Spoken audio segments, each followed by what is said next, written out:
বিসমিল্লাহির রহমানির রহিম। প্রিয় শিক্ষার্থীবৃন্দ, নবম শ্রেণীর গণিত ক্লাসে সকলকে স্বাগতম। আজকের আলোচ্য বিষয় অনুক্রম ও ধারা, অভিজ্ঞতা নং বা অধ্যায় নং 2, পর্ব নং 7 এবং পৃষ্ঠা নং 44 থেকে 46। তাহলে শুরু করা যাক। অনুক্রম ও ধারা। শিকনফল 1, ফিবোনাচ্চি ক্রম কি তা জানতে পারবে। 2, ফিবোনাচ্চি অনুক্রম কিভাবে তৈরি করা যায় তা শিখতে পারবে। 3, প্রকৃতিতে ফিবোনাচ্চি ক্রম অনুসন্ধান করতে পারবে। এবং 4, ফিবোনাচ্চি আয়তক্ষেত্র তৈরি করতে পারবে। ফিবোনাচ্চি ক্রম বা ফিবোনাচ্চি সিকোয়েন্স। এখানে একটি ছক লক্ষ্য করছি আমরা। এখানে প্রথম কলামে লেখা আছে অনুক্রম, পরবর্তী পথ, যুক্তি। এখানে একটা অনুক্রম দেওয়া আছে 1 নাম্বার 3, 5, 7, 9, 11। তাহলে পরবর্তী পদটি কী হবে? পরবর্তী পদটি হবে 13, অর্থাৎ প্রথম থেকে দ্বিতীয় পদের বিস্তৃতি হচ্ছে 2 এবং দ্বিতীয় পদ থেকে তৃতীয় পদের বিস্তৃতি হচ্ছে 2, অর্থাৎ পরবর্তী পদ থেকে পূর্ববর্তী বা পদ যদি আমরা বিয়োগ করি তাহলে সেখানে আমরা বিয়োগফলটা পাচ্ছি 2, অর্থাৎ যুক্তি হচ্ছে পরবর্তী পদ ও পূর্ববর্তী পদের বিয়োগফল 2। দ্বিতীয় যে অনুক্রমটি আছে সেখানে লেখা আছে 3, 6, 12, 24, 48। এর পরবর্তী পদটি কি হবে? এর পরবর্তী পদটি হবে 96, কারণ আমরা এখানে দেখছি যে 3, 6, 3 ডবল 6, 6 ডবল 12, 12 ডবল 24, অর্থাৎ দ্বিগুণ হারে বাড়তেছে। তাই এই অনুসারে 48 যদি হয় তাহলে তার পরবর্তী পদটি হবে 96। এর যুক্তি হলো পরবর্তী পদ ও পূর্ববর্তী পদের ভাগফল 2। কিন্তু তৃতীয় পদ যেটা, এখানে আমরা কোনো পরবর্তী পদ খুঁজে পাচ্ছি না সহজেই। 1 ও 2 নং অনুক্রমের পরের পদটি খুব সহজে নির্ণয় করতে পেরেছ, তাই না? কারণ এদের পাশাপাশি দুটি পদের বৈশিষ্ট্য সম্পর্কে তোমাদের ধারণা আছে। কিন্তু 3 নং অনুক্রমের পরবর্তী পদ কোনোভাবেই বের করা যাচ্ছে না, আর অনুক্রমটির পদগুলোতে একই বৈশিষ্ট্যের পুনরাবৃত্তিও ঘটছে না। যেহেতু 3 নং সমস্যাটিকে অনুক্রম বলা হয়েছে, সেহেতু নিশ্চয়ই এর পদগুলোর মধ্যে কোনো না কোনো একই বৈশিষ্ট্যের পুনরাবৃত্তি থাকবেই। এটি একটি বিশেষ ধরনের অনুক্রম। এই বিশেষ ধরনের অনুক্রম পদগুলোর মধ্যকার সম্পর্কের সৌন্দর্য আবিষ্কার করেছিলেন একজন বিখ্যাত গণিতবিদ। তিনি ইতালির বিখ্যাত গণিতবিদ লিওনার্দো পিসানো, যার ডাক নাম ফিবোনাচ্চি।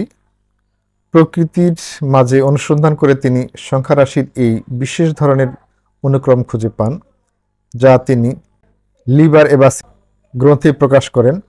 ফিবোনাচ্চি অনুক্রমে প্রথম সংখ্যা দুইটি যথাক্রমে 0 এবং 1 এবং পরবর্তী যে কোনো পূর্ববর্তী দুইটি পদের সমষ্টির সমান, অর্থাৎ তৃতীয় পদ প্রথম পদ প্লাস দ্বিতীয় পদ সমান সমান 1, অর্থাৎ 0 যোগ 1। চতুর্থ পদ হবে 1 যোগ 1, 2, অর্থাৎ দ্বিতীয় ও তৃতীয় পদ। সুতরাং ফিবোনাচ্চি অনুক্রমটি নিম্নরূপ: 0, 1, 1, 2, 3, 5, 8, 13, 21। এখানে দেখা যাচ্ছে 0 এবং 1 দিয়ে তৈরি, 0 এবং 1 যোগ করলে 1 হবে, এবং 1 এবং 1 যোগ করলে 2 হবে, 1 এবং 2 যোগ করলে 3 হবে, 2 এবং 3 যোগ করলে 5 হবে, 3 এবং 5 যোগ করলে 8 হবে, 8 এবং 5 এবং 8 যোগ করলে 13 হবে। এখানে সর্বশেষ 8 এবং 13 যোগ করলে 21 হচ্ছে।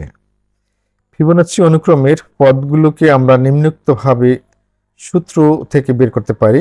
সূত্রটি হলো fn+2 সমান fn+1 প্লাস fn, যেখানে n বিলংস টু n, অর্থাৎ n হচ্ছে স্বাভাবিক সংখ্যা। যেখানে এখানে আরো শর্ত আছে যে f0 সমান সমান 0, f1 সমান, f2 সমান 1। এগুলো হচ্ছে ফিবোনাচ্চি অনুক্রমের পদ সংখ্যা। এখানে আমরা কিভাবে এই পদগুলো বের করবো, এই সূত্রটিকে আমরা কিভাবে বিশ্লেষণ করতে পারি তা এখানে আলোচনা করা হলো। আমাদের সূত্রটি হলো fn+2 সমান fn+1 প্লাস fn। এখানে n এর মান যদি 1 হয় তাহলে হচ্ছে fn+2 সমান এফ এন এর মান 1 প্লাস 1 প্লাস এফ এন এর মান হচ্ছে 1।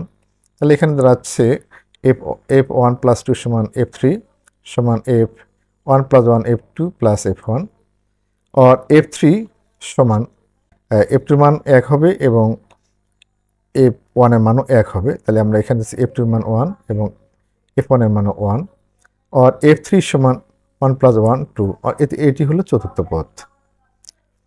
এরপরে আমরা যদি একইভাবে এন এর মান 2 বসাই, তাহলে এফ 2 প্লাস 2 সমান F 2 plus 1 plus F N এর মান 2, और एफ 2 प्लस 2 4 समान F 2 plus 1 3 F 3 plus F 2, और एफ 4 समान এখানে এফ 3 মান হচ্ছে আমাদের 2 প্লাস এফ 2 মান হচ্ছে এখানে পাচ্ছি আমরা এখান থেকে 1।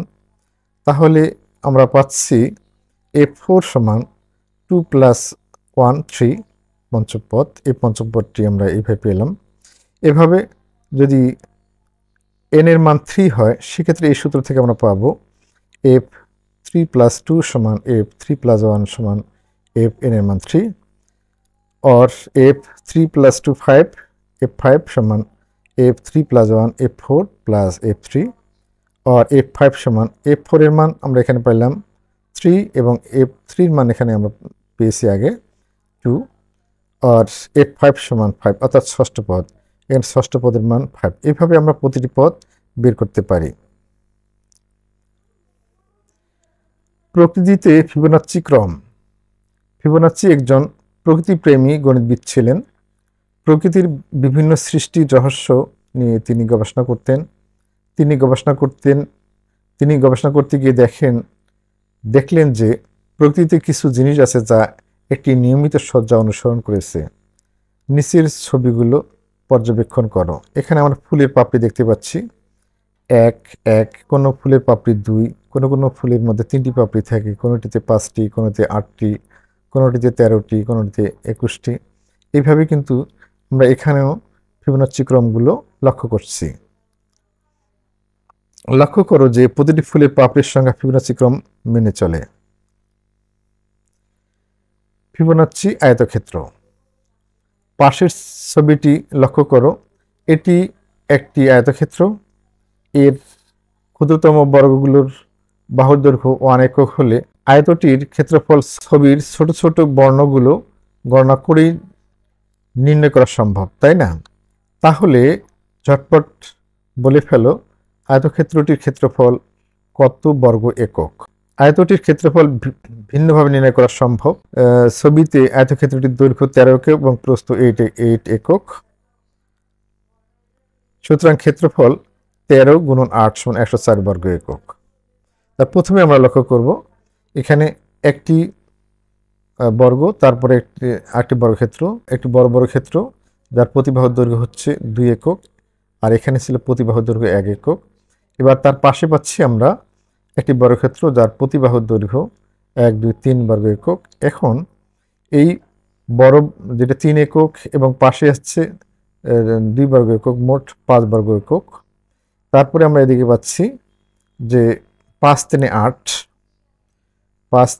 8 বর্গ একক, অর্থাৎ এখানে দৈর্ঘ্য 8 এবং প্রস্থ 5। এই হিসাবে আমরা এদিকে পাচ্ছি 8, এদিকে পাচ্ছি আমরা 13। সম্পূর্ণটার দৈর্ঘ্য যদি আমরা গুণ করি এখন 13 গুণন 8 সমান 104 বর্গ একক। এ তো গেল আয়তক্ষেত্রটির জ্যামিতিক হিসাব নিকাশ। কিন্তু তোমরা যদি গভীরভাবে লক্ষ্য করো আয়তটির ভিতরের কয়েকটি সংখ্যা দেখতে পাবে। সংখ্যাগুলোর ছোট থেকে ক্রমানুসারে সাজালে একটি অনুক্রম তৈরি হবে। অনুক্রমটি নিশ্চয়ই চিনতে পারছো, তাই না? এখন আমরা যদি প্রতি ক্ষেত্রে ফিবোনাচ্চি ক্রমের পথ অনুসারে একটির পিঠে একটি করে বর্গ আঁকি এবং এভাবে আঁকতে আঁকতে যেখানে থামি না কেন সব সময় দেখব একটি আয়তক্ষেত্র তৈরি হবে, যাকে আমরা ফিবোনাচ্চি আয়তক্ষেত্র বলতে পারি। আবার আয়তক্ষেত্রটির ভিতরের বিভিন্ন আকৃতির যে বর্গগুলো তৈরি হবে তাদের ক্ষেত্রফলের সমষ্টি হবে আয়তক্ষেত্রটির ক্ষেত্রফল। চলো যাচাই করে দেখি। আয়তটির ক্ষেত্রফল 1 square plus 1 square plus 2 square plus 3 square plus 5 square plus 8 square সমান 104 এবং আগে যে গুণ করেছিলাম আমরা 13 গুণন 8 104 বর্গ একক। একক কাজ, ছক কাগজে অথবা গ্রিডে 1 1 2 3 5 8 13 21 সংখ্যাগুলো ব্যবহার করে ফিবোনাচ্চি আয়তক্ষেত্র তৈরি করো বা অঙ্কন করো। এখানে আমরা একটি আয়তক্ষেত্রের অর্থাৎ একটি ছক কাগজ বা গ্রাফ পেপার নেব এবং প্রথমে আমরা 1 বর্গ এককের একটি বর্গ অঙ্কন করব, তারপরে দ্বিতীয়টি 1 বর্গ একক, অর্থাৎ প্রত্যেকটি বর্গক্ষেত্রের বাহু দৈর্ঘ্য 1 বর্গ একক, তার উপরে আমরা একটি বর্গ তৈরি করব যার প্রতিটি বাহুর দৈর্ঘ্য 2 বর্গ একক এবং তার পাশে আমরা পাচ্ছি দুইটার মিলে 3 বর্গ একক, অর্থাৎ প্রতিটি বাহুর দৈর্ঘ্য এখানে হবে 3 একক এবং এই দুইটি মিলে আমরা এখানে পাচ্ছি 5 বর্গ একক এবং এর পাশে যেটি পাচ্ছি এই দুইটার দৈর্ঘ্য প্রস্থ মিলে 8 বর্গ একক, অর্থাৎ এদিকে 3 এবং এদিকে হলো 5, 5 3 8 বর্গ একক। এরপরে এই 8 বর্গ একক হলো, এবার আমরা পাচ্ছি 13, অর্থাৎ এদিকে পাচ্ছি আমরা